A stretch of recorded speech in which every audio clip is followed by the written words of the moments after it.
Hey Axis and Allies players, the good captain here. Welcome to Austria-Hungary's round 3 and Russia's round 3 review of this game of 1914, played against a human opponent. This is my third time cutting this video. I keep rambling on and on too much. I'm not going to do that in this video, or this cut. This one will be the one that posts, and it will become obvious why in a moment. There's something to ramble about, and it is the revolution rule. It's extremely difficult to explain. It's far more intuitive to me, but it's just terrible to try to explain. But you know, I got to explain it eventually. I'm going to cut this series on 1914, so I got to get used to talking about it. So the Austro-Hungarians. Let's start in the west. They send essentially a blocker clearance team into Albania and stack up in Tyrolia and leave some blockers in Trieste. So here we are. These will both be successful, but both blockers will take down an Austrian with them. So that's annoying for the CP. The rest of the moves on the east front are a dispersal between Ukraine and Belarus, with the majority going into Belarus. So, and we got this Fruit Loops thing going on in the Ukraine with the German and the Ottomans and all that noise. And the very powerful armies, both Austrian and German, in Belarus. So then the Fruit Loop nature of Ukraine and the overstrengthening of Belarus make these two huge turnoffs for me as the Russian player. So in order to avoid the in order to avoid the Russian Revolution rule, I'm going to have to deal with Karelia and Livonia on this turn. So when we get to purchase units phase as Russia, I go with 1 fighter and 4 infantry. There are 3 CP fighters on this front, but 2 are German and 1 are Austrian. So there's an opportunity to gain or to have air superiority when we have the battle for air supremacy.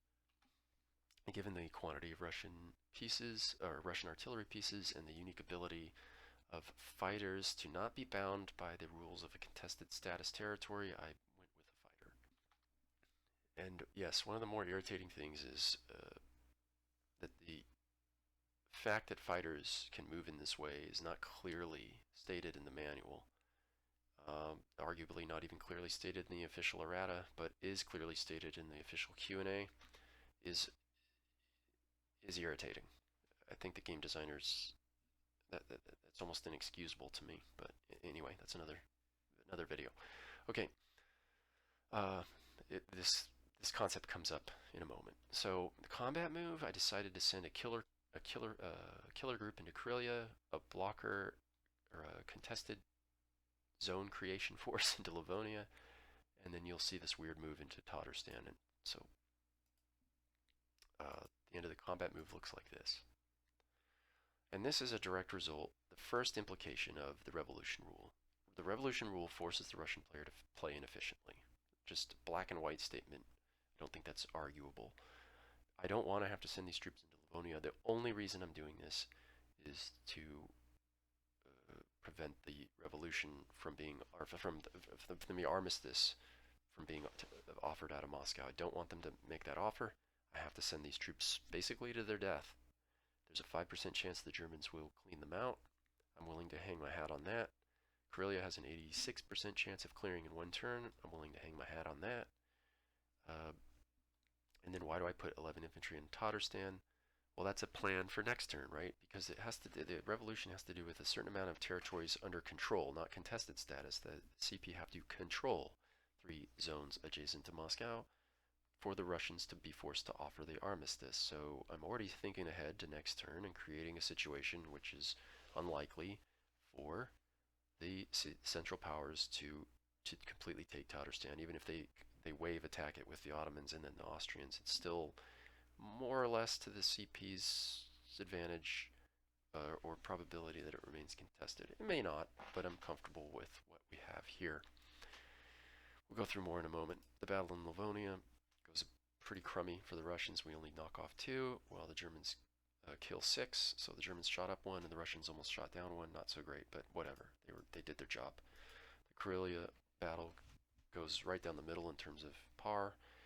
The Russians knock off the Germans pop 3 Russians, so whatever. And then we end up like this at the end of the turn. So, first implication of the Russian rule, it forces the Russian player to play inefficiently.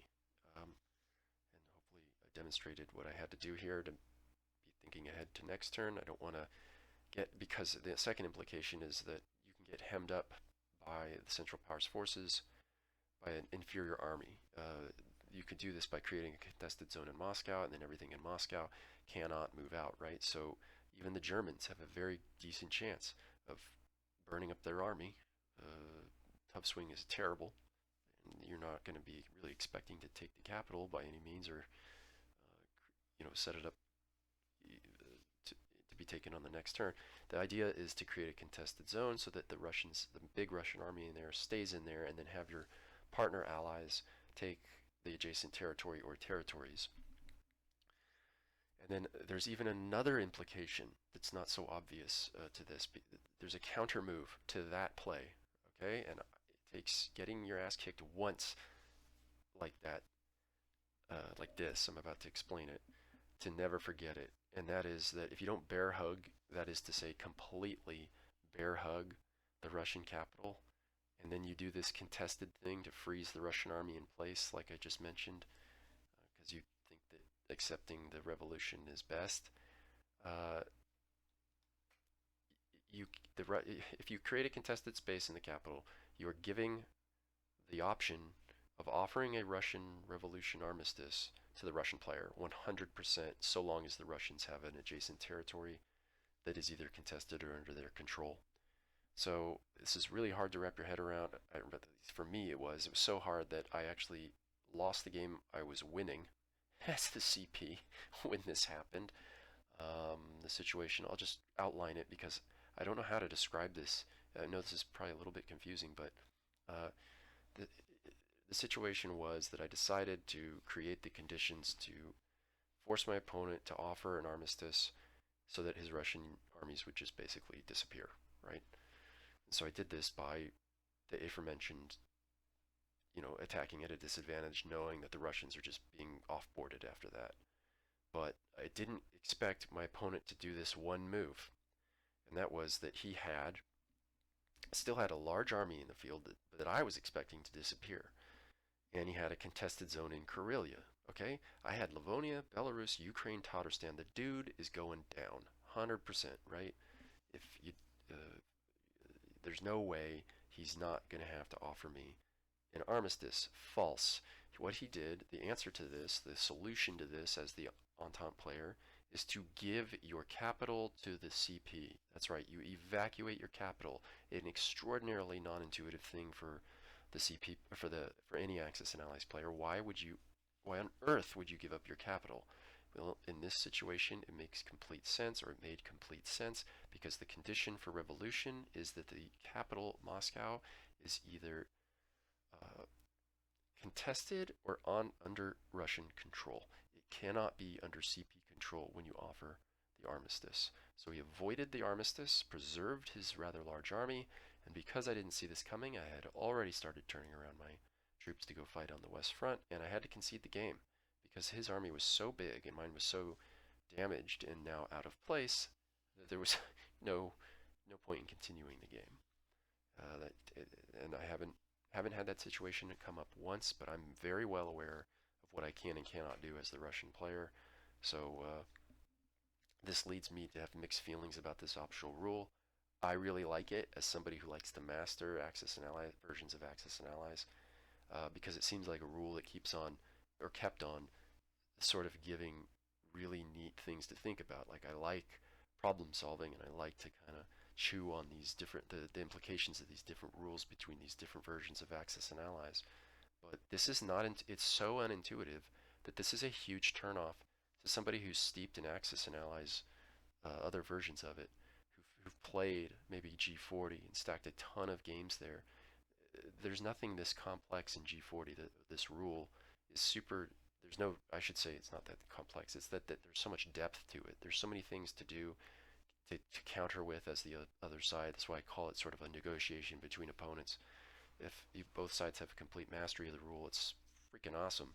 But if you're playing an inexperienced opponent, he doesn't understand the implications, you're probably going to run circles around the poor guy.